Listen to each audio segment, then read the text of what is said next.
on today. Kirby is on metalwork. 2011 Dodge Ram repairs. Much cut out, huh?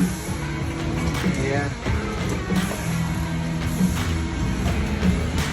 And it's both sides.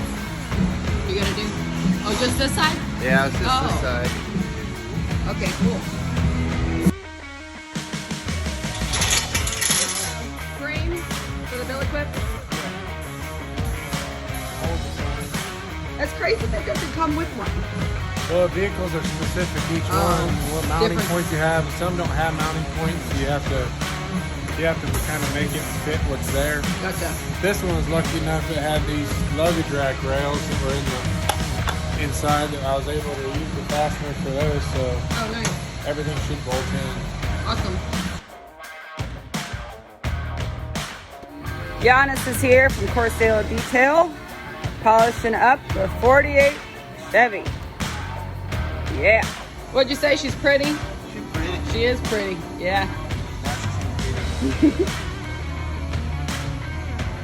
And I've got some boat parts done.